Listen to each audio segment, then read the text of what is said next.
so many princesses. I guess a part of me thought princesses would go away. No. Somehow, we now have more princesses than at any time in history.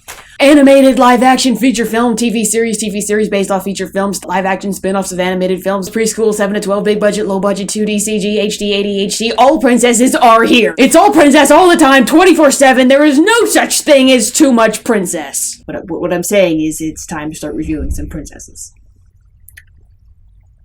Not that I was putting it off. Now, of course, Disney princesses have been reviewed. Are they feminist? Are they good role models? What are you doing? I just want to know if they're good characters.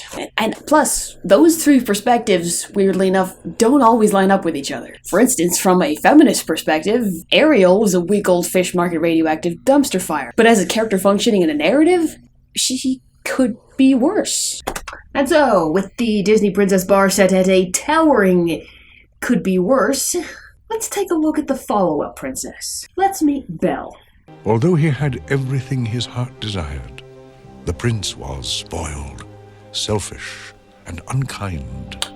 Never mind, let's meet the Window Prince. Once upon a time, there was a prince who turned away an old woman's request for shelter because she was ugly. But she warned him not to be deceived by appearances, for beauty is found within. She then confusingly transforms into a beautiful woman to prove her point? You see, beauty is found within. So you're saying, now I should turn you away. What? No, that's not what you're entirely missing. You know what? Curse you! You're cursed now. Shut up. If he could learn to love another and earn her love in return, the spell would be broken. As the years passed, he fell into despair, for who could ever learn to love a beast? I don't know. Who? I mean, I understand you needed to set this up, but you've kind of just spoiled the ending. Everything Belle does from here on out, which we haven't even met her yet, so that's 100% of things Belle does, now exists within this very restricted context. An enchanted rose. If he could learn to love another, by the time the last petal fell, the spell would be broken. The context of falling in love for a purpose. Doing someone a favor or a good service. You know, like a tool. A tool we haven't even met yet. Like, I don't know who this beauty is, but you better save that beast. That's all I can say. For instance, the scenes before we met Ariel actually told us something about her character.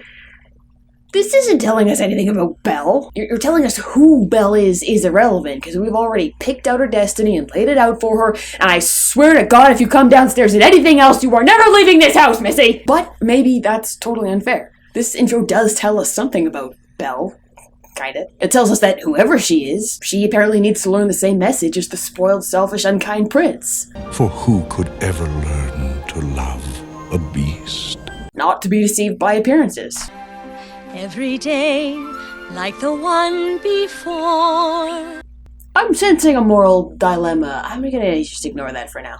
Every morning just the same, since the morning that we came to this poor provincial town. Well, first thing we know about Belle, apparently she's not from here. There goes the baker with his tray, like always, the same old bread and rolls to sell. She's maybe feeling a bit restless, maybe a bit, I don't know, unimpressed. Uninspired by her surroundings. Morning, Belle! Morning, monsieur. Where are you off to? The bookshop. I just finished the most wonderful story about a beanstalk and an ogre and That's nice. Marie! The baguettes! Hurry up! And she takes a big heaping spoonful of them social cues. Belle, that's really nice you like fairy tales. But there's a time and a place. Sorry, you just look so busy right now, so I know you won't mind if I just...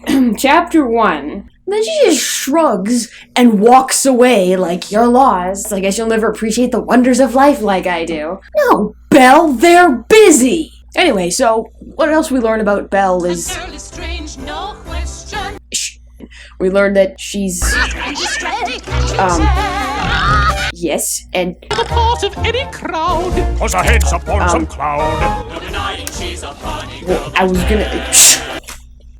Yes, what follows is a song sung entirely by the provincial townspeople, while Belle blandly meanders through it to the bookshop. I've come to return the book I borrowed. Finished already? Oh, she likes to read? No one's gonna sing that at us? You sure? But we're actually gonna let Belle explain this to us herself? Well, it must be important. Have you got anything new? Not since yesterday. What, you do this every day? And wait, you read a book in a day? Holy crap, girl's got some spare time on her hands. But fine, Belle, why is reading so important to you? That one. It's my favorite. Borrowed places, daring sword fights, magic spells, a prince in disguise. Princes in disguise? Here's where she meets Prince Charming, but she won't discover that it's him till chapter 3. Like, not just princes, but ones in disguise. That's oddly specific, convenient, lucky. That's lucky. Let's see what else. Thank you very much. Look, there she goes. Stop! From Belle. Can I hear it from Belle? Like, who are these guys? Are they reliable character witnesses? Is there possibly anything Belle can tell us about herself? Her looks have got no parallel. But behind that fair facade, I'm afraid she's rather odd. There she goes, a girl who's strange but special, a most peculiar mademoiselle. The girl is strange, no question. Okay. We get it. Everyone's got an opinion. Jesus. You know what? For a town Belle doesn't seem to think very highly of, we're sure supposed to care what they think about her. And yes, Disney, we get it. She's odd. She's strange. She's peculiar. She's a puzzle. Is she, though? Vacant daydreaming is odd now, is it, Disney? Really? Because that's kind of your thing. Snow White, Cinderella, and Aurora were all passive daydreamers. It wasn't odd then. It's almost like they decided not to write a different character so much as Strange, no question. rebrand. And you know what? I'm tired of listening to you people. I'm sorry, I'm tired of listening to you idiots describe our character from afar. We could almost learn as much about her if she weren't actually present in any of these shots at all. What am I saying? She's not present in these shots. She's miles away. She's in a kingdom far, far away, and we're stuck with these guys, deeply immersing ourselves in the nuances of her reputation. You know what? Fine. Please tell us more about our protagonist's disposable background characters. Oh, you didn't miss a shot, Gaston. No beast alive stands a chance against you. And no girl for that matter. And I've got my sights set on that one. Oh, the inventor's daughter? The inventor's daughter? Cool. Where? I don't see her. Behind Belle? The lucky girl I'm going to marry. But she... The most beautiful girl in town. Ah. From the moment when I met her, saw... Shut up. The odd inventor's daughter. The odd inventor's daughter. Are you sure? Did the character designer miss a meeting? Because, I mean, I know what it says in the script. Just forget that. We're looking for more generic Hollywood, but super iconic farm girl type of thing. And don't skimp on the generic. Okay? So just forget I said odd inventor's daughter. Ignore all that. Well, doesn't seem to want to erase.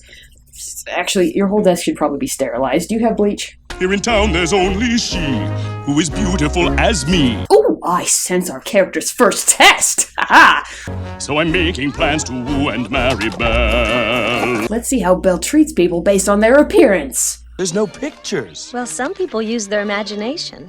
Belle, it's about time you got your head out of those books and paid attention to more important things. Like me. What do you say you and me take a walk over to the tavern and take a look at my trophies? Maybe some other time. Oh, okay. I'm not really picking up a... maybe a bit further? What about that Gaston? He's a handsome fella. He's handsome, all right, and rude and conceited and... Oh, Papa, he's not for me. Well, judging people based on their appearance is definitely something that these three need to work on.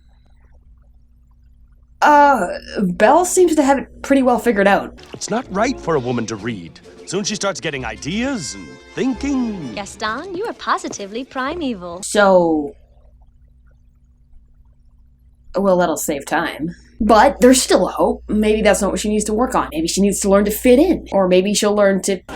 look where she's going. Belle! My next question is, does the odd inventor's daughter who reads, thinks, and has ideas get to stand up for herself? He just invaded your personal space, took your stuff, tossed your new book in the mud, insulted your intelligence, and then manhandled you a bit more. Gaston, I can't. I have to get home to help my father. That crazy old loon, he needs all the help he can get. Don't talk about my father that way. Doctor, we found Belle's backbone! It was lodged under her motivated by Father Figurius. Not sure why we didn't look for it there in the first place. But maybe that's what Belle has to learn, to stand up for herself. To swap the no I can't for a little no I don't want to. My father is not crazy. He's a genius. Anyways, next we get to see Belle's relationship with her father. I'm about ready to give up on this hunkin' junk. You always say that. Oh, are you amused, Belle? You always say that. It's not funny. Oh, father's having one of his violent temper tantrums. Mortals are so charming when they're discouraged. I'll never get this boneheaded contraption to work. Yes, you will. And you'll win first prize at the fair tomorrow. How on earth did you get there?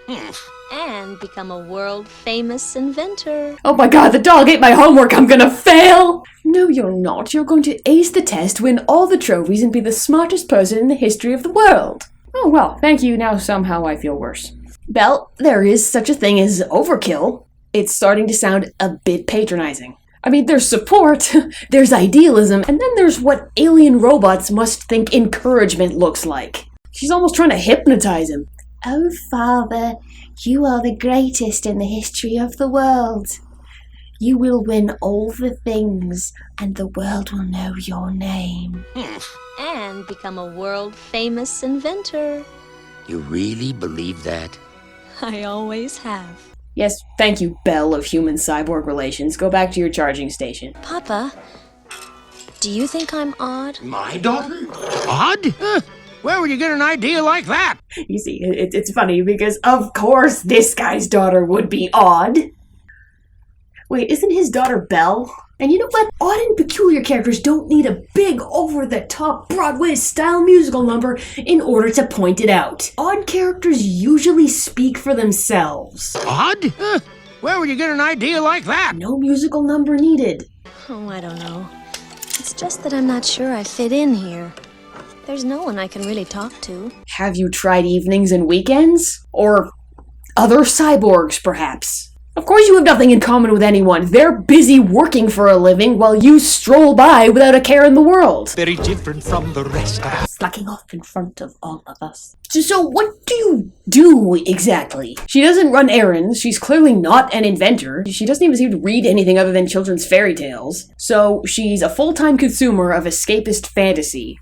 Still living at home with no job. Well, it's no wonder you don't have any friends. Moving on. It works! It does? Belle's creepy emotional support seems to do the trick. Maurice fixes his woodchopping machine and leaves for the fair. But he gets lost and ends up at the Beast's castle, where we get to see what has become of our spoiled, selfish, unkind window prince. So, you've come to stare at the beast, have you? Please, I meant no harm. I just needed a place to stay. I'll give you a place to stay. Oh, please. Well, what could Belle possibly do about that? I'd like to thank you all for coming to my wedding. First, I better go in there and propose to the girl. I see we're compiling for our character a what to do when the plot actually forces you to get off your ass and do something list. The plot is off setting stages for her left, right, and center, and she's too passive to engage in any of them. They have to go and get her. They almost literally have to knock at the door and try to draw her out. Come on, little character. Come into the story. Come on.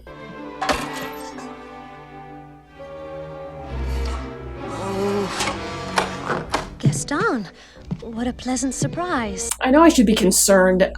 I'm just so happy we get to watch her do something other than sit and stare at a single spot on a thing. Look, Belle, something you can react to. How exciting! Picture this.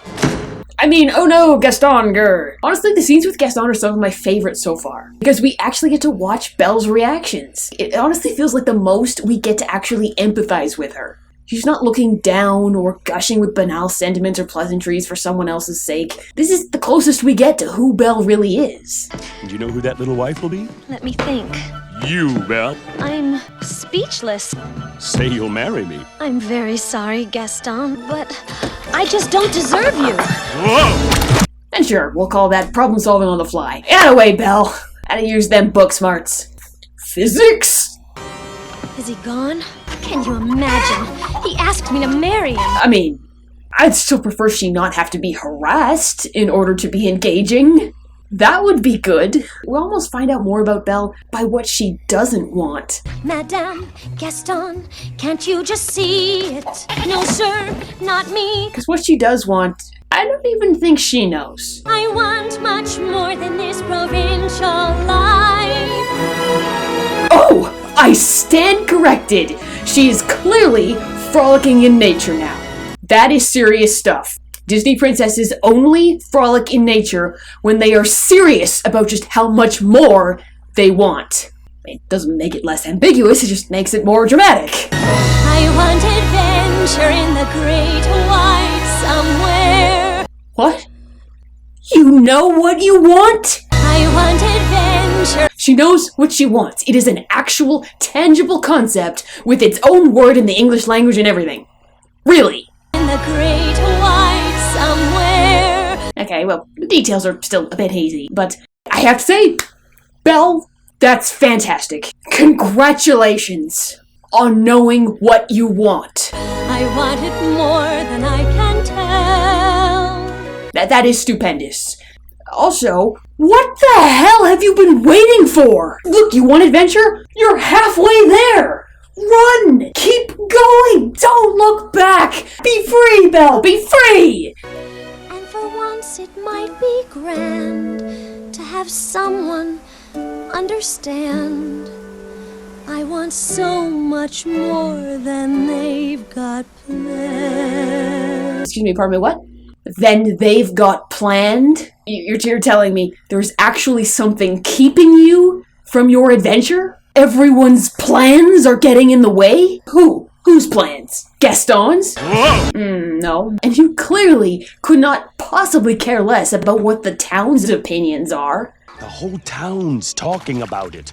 It's not right for a woman to read. It's one thing to want something. It's another to have nothing stopping you from going after it. You don't have a job. You don't have obligations or responsibilities besides mothering your father's ego. You appear to have the most free time of any human being in existence, and you never used a second of it actually thinking about how you would make your adventure happen? Everyone else seems to know how this works. Gaston wanted to marry you, so he planned a wedding. Maurice wanted to be an inventor, so he invented something and went to a fair. Now everyone else not only knows what they want, but gets to act on it. Belle just gets to want, and that's it. Why? Because I guess the movie's gonna give her what she wants. She doesn't work, she doesn't lift a finger, enjoys free stuff, avoids eye contact with the peasantry, is literate, poised, dreamy, and sweet. I don't know what this character needs to learn yet, but it's certainly not how to be a princess.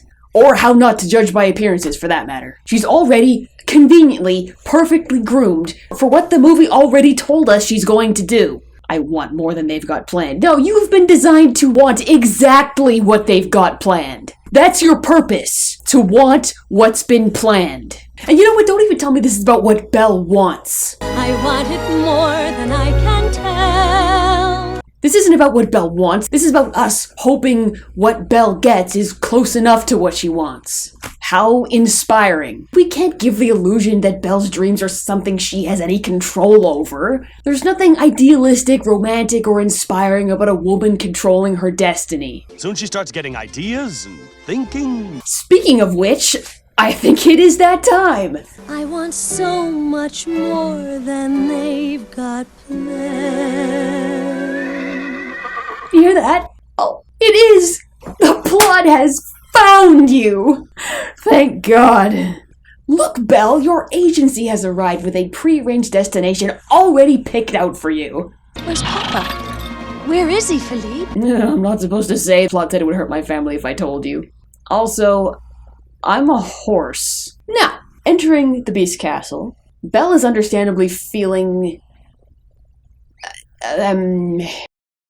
Well, if you squint, you can kinda... Nope, she's gone. It's a girl. There's a girl in the castle. A girl in the castle? No. I don't know how much more objectification this character can take before she just turns to stone. I've come for my father. Please let him out. Can't you see he's sick? Then he shouldn't have trespassed here! Like the vile trespasser that he is! Oh my god, Mace, you have no idea what I put up with. Just the foul scum of the earth. Just their very existence. I'm sorry, did someone let you in? You know what? I'm sorry, I hate to bring this up. Why isn't he throwing Belle in a dungeon? Is she not also a trespasser? One trespasser is already one, way too many! So, the second one is free. There's nothing you can do. He's my prisoner. Oh, there must be some way I can... Wait! He was gonna just walk away? He was just gonna let her sit there? Not throw her in a cell, not escort her outside. Feel free to visit for as long as you like. But I'm still mad! Take me instead. What do you mean, take me instead? You're already in the dungeon. Why would you assume you aren't already his prisoner? We're honestly playing this as if she knows she's free to leave?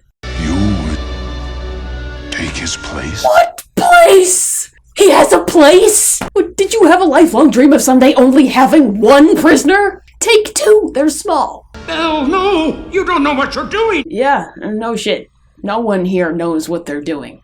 No one here seems to understand how dungeons work. If I did, would you let him go? Yes. But you must promise to stay here forever. Yeah, 'cause that's how prisoners work. Promise? You have to promise. Not to leave. You're my prisoner. You have to stay. Promise. How does Belle have this innate knowledge that she won't be locked away by this 10-foot-tall beast man? And that she's actually totally free to negotiate herself as an exchange as if she actually has any leverage. She seems to be using some sort of unspoken understanding that she is a commodity of some value. And all of a sudden, out of nowhere, she is conveniently just empowered enough. Just the right brand of mystery agency. Just in time to volunteer herself and all of her life's ambitions as a sacrifice. Now that's convenient. Yeah, stupid. Brave. That's very brave, Belle. And you! You're the one who needs someone to break your stupid spell. Shouldn't you be the one negotiating? Maybe. If you weren't gonna blackmail her into staying, lock her away, or at least make her go away, why did you come up here? Oh, it's you. Sorry, I own this castle. I thought I heard a noise. I'll leave. I don't mean to intrude. Please carry on. There had to have been a buttload of finagling for this scene. All so that this can be Belle's idea. Either because Belle sacrificing herself had some sort of appeal of some kind, or because they really didn't want this to be the Beast's idea, when by all accounts, it should have been. So, you're both idiots. Everyone else in the castle hears a woman's voice and is thrown into a tizzy, thinking she could break the spell, but the Beast is like, oh, I never thought of that! You have my word. Done! Also, Miss Booksmarts, you get a C grade on that level of problem solving. You didn't even let me say goodbye. I'll show you to your room. My room? But I thought... Nothing. You thought nothing. Did going for help not even cross your mind? Is this just how you solve everything? Dismiss, deflect, evade, come up with excuses, or else just give up and throw in the towel. Solve things? I'm a woman. I don't have to solve anything. I'm practically walking currency. I can just barter my way out of anything by just offering myself. It's like a superpower. I guess that's what that face means. I have a feeling we're all supposed to swoon at the idea of a woman giving up everything. Instinctual self-abnegation is not the same as problem solving. This is nothing but a roundabout way to objectify your character dressed up to look like bravery and heroism.